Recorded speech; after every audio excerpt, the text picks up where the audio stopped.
Bonjour, vous avez l'impression que l'argent n'est pas fait pour vous? Vous voulez optimiser votre budget et vos dépenses? Vous êtes souvent à découvert et vous souhaitez améliorer votre vision et votre gestion de l'argent? Alors, bienvenue sur Budget, le podcast qui t'aide à gérer concrètement ton budget.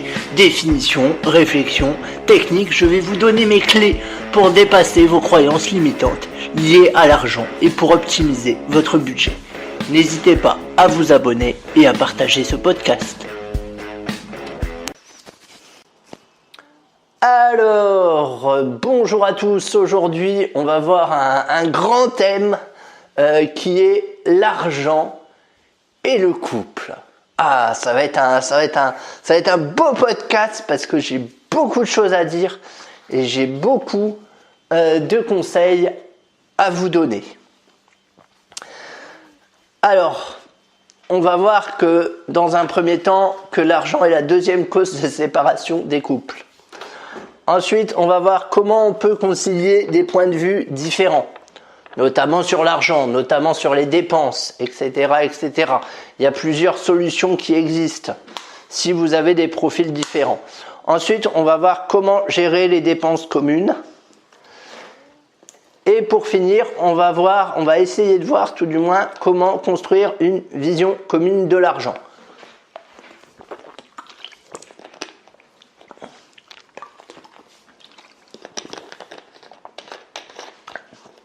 Alors on y va. Il faut savoir, il y a une étude américaine, il me semble, qui montre que l'argent était la deuxième cause de séparation des couples après le sexe. C'est pas étonnant. Pourquoi? Parce que l'argent, c'est quelque chose d'intime, c'est quelque chose dont on parle pas, surtout en France. C'est quelque chose dont il est assez facile, malheureusement, d'avoir honte, parce qu'on a trop d'argent, parce qu'on n'en a pas assez, voilà. C'est un peu ce qui ressort, ou parce que l'autre gère mieux que nous, ou parce que l'autre est plus responsable, ou parce qu'on vient d'un milieu social différent et que du coup on n'a pas les mêmes facilités avec l'argent, etc., etc. Retenez bien ceci, les amis. L'argent, deuxième cause de séparation dans les couples. C'est énorme. C'est énorme. Et on va voir ensemble comment on peut concilier des points de vue différents et quels sont-ils? Alors, dans un couple, il peut y en avoir un qui est très économe, c'est-à-dire qui gère bien son budget, qui dépense pas grand-chose, qui est plutôt au clair vis-à-vis de l'argent. Et à l'inverse, il peut y avoir aussi quelqu'un qui est dépensier, qui est flambeur, qui finit à découvert tous les mois, voire même qui met en danger le budget. Alors, je vous présenterai après les solutions qui peut y avoir pour gérer ces deux profils. Enfin, surtout plus le dépensier que l'économe, parce que l'économe, généralement, il se gère très bien lui-même.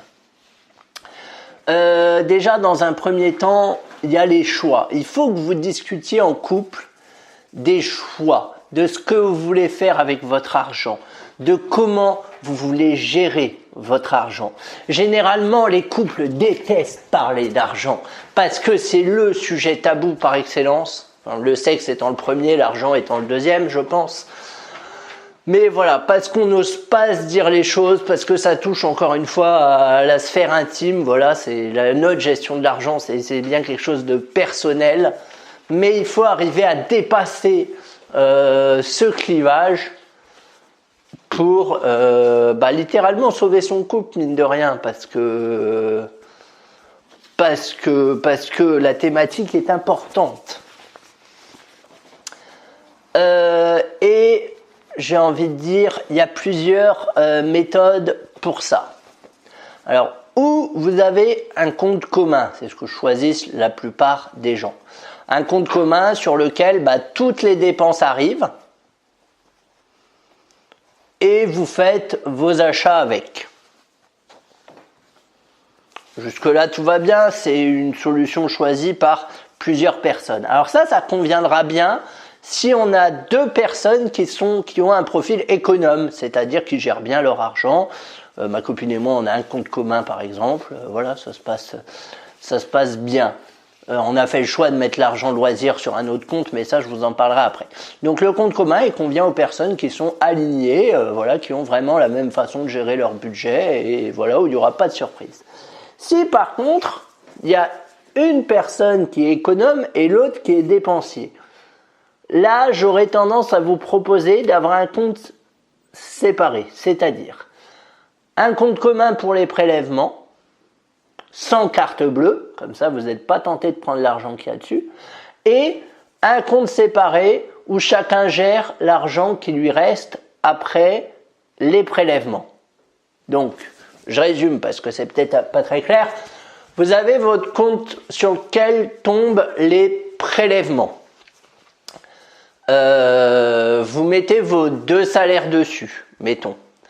Vous calculez en début de mois les prélèvements, vous soustrayez, oui c'est français, le montant des prélèvements, du budget course et tout ça, patati patata, et ensuite vous divisez par 2 le montant qui vous reste et vous le virez sur des comptes séparés, pour le coup reliés à une carte bleue,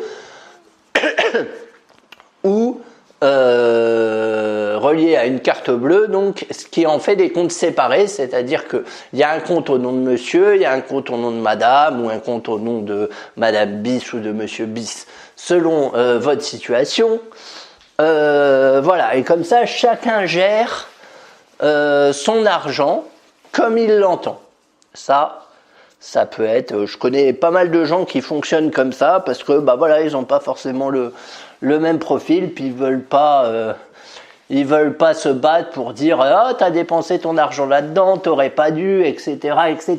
Parce que on est bien d'accord que derrière les difficultés de la gestion de l'argent, le plus souvent, c'est des reproches. Hein. C'est ah, t'as encore acheté ça.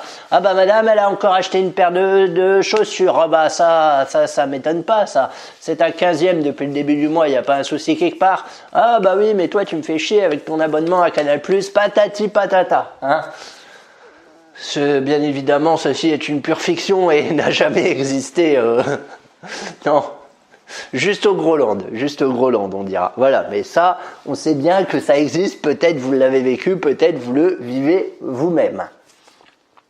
Pour éviter ça, voilà, moi je propose un compte séparé, comme ça chacun gère son argent comme il l'entend. C'est pas compliqué. Et ce que je vous conseille également, alors ça c'est une solution, faut aimer les maths, mais si jamais vous avez des revenus disparates, mais vraiment, vraiment disparates, par exemple, je sais pas, madame qui gagnerait 1000 et monsieur qui gagnerait 4000, là, vous pouvez faire des dépenses proportionnelles. C'est-à-dire que, comment je vais expliquer ça? Vous prenez le total des dépenses que vous faites et vous, par exemple, si monsieur il gagne 4000 et si madame gagne 1000, et ben monsieur il doit, comment je vais dire ça? Monsieur il doit contribuer plus aux dépenses au regard de ce qu'il gagne. Je sais pas si c'est très clair. J'essaye de l'expliquer un peu plus clairement, mais je garantis pas. C'est-à-dire que les dépenses doivent être, enfin dans ce système-là, doivent être proportionnelles à ce que vous gagnez. Monsieur, en fait, contribuera 4 fois plus pour les dépenses que madame. Comme ça permettra à madame de pas trop se sentir lésée, parce que effectivement, s'il y a une grosse différence de salaire, ça peut être frustrant aussi bien pour la personne qui gagne peu et qui du coup peut pas forcément contribuer à hauteur de ce qu'elle aimerait, et du coup il peut y avoir l'impression assez désagréable, enfin généralement, après il y en a, de se faire entretenir aussi bien pour la femme que le monsieur, hein, il n'y a pas de... Et l'autre il peut avoir l'impression de tout porter sur son dos. Donc pour faire une répartition un peu plus équitable, on peut faire ça à la proportionnelle. Voilà, c'est une bonne solution. Et alors, ce qui peut être utile aussi, parce que le compte commun, c'est tous les prélèvements arrivent dessus et tout le monde paye. Ce qui peut être utile aussi, c'est de diviser la liste des dépenses en deux. Une partie monsieur, une partie madame. Et du coup, en fonction de ce que vous gagnez, voilà, vous répartissez. Ça peut être pas mal aussi. Les dépenses, j'entends. Les prélèvements et tout ça, par exemple, je sais pas, monsieur, il peut prendre le loyer et l'électricité. Madame, elle peut prendre tout le reste, par exemple. Nous, on a choisi de pas s'emmerder, je vous avouerai. On fait un compte commun, tout tombe dessus. On a 2 comptes en banque séparés pour l'argent loisir. Et voilà. Et ça nous va très bien parce que j'aime pas faire des calculs compliqués. Donc ça nous va bien, mais c'est vrai que ça a mis un peu de temps à se mettre en place. Généralement, les systèmes comme ça se met pas en place tout de suite parce que tout simplement, il faut en parler. Ça met du temps. L'argent, gérer l'argent. Gérer son argent à soi, déjà, ça peut être compliqué. Alors, gérer l'argent en couple, je dirais que c'est le niveau 2, c'est encore plus compliqué. Et donc, il faut vraiment prendre le temps de se parler. C'est super important, prendre le temps de se mettre d'accord, de tester des choses. Si vous vous êtes mis d'accord sur un truc et que ça marche pas, c'est pas grave, testez autre chose. Ne restez pas dans le reproche. Et aussi important, entraidez-vous. Un couple, c'est ça, c'est de l'entraide. Si monsieur il a du mal à gérer son budget et qu'il dépense trop et que vous gérez bien, essayez de lui donner des conseils. Alors sans pour autant paraître, sans pour autant le prendre de haut, bien évidemment, mais essayez de lui donner des conseils, essayez de lui faire tester des choses. Un couple, c'est vraiment de l'entraide. Il faut se faire confiance. Si vraiment, après c'est simple, hein, une carte bleue sans découvert, ça règle les soucis. Hein. Enfin voilà, si monsieur il dépense trop, une carte bleue sans découvert, ou alors plus de carte bleue du tout et il dépense en espèces. Je vous invite à écouter l'excellent épisode sur faut-il brûler sa carte bleue. Mais voilà, tout du moins, ce qu'il faut comprendre, c'est qu'il faut parler. Et même si vous avez des visions différentes, même si vous avez des façons de gérer différentes, c'est pas très grave. L'essentiel, c'est d'en avoir conscience et d'essayer de rétablir la situation. Ouais.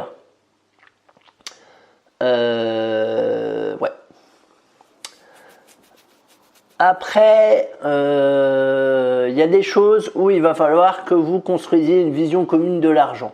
Tu vas me dire, il n'y a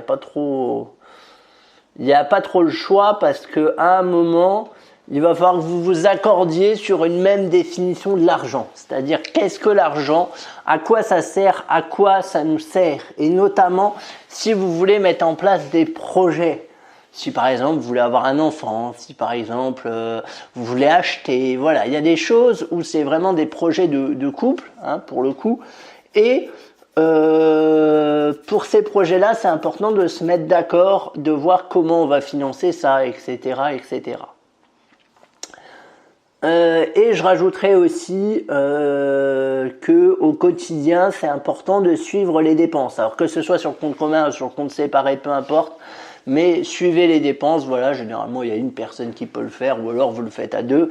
Ça, c'est comme vous voulez, mais c'est important de regarder les comptes. Donc moi, ce que je vous préconise, encore une fois, je répète, un compte commun où vous mettez tous les prélèvements, toutes les courses, etc., etc., etc., tout ce qui est dépenses communes, vraiment.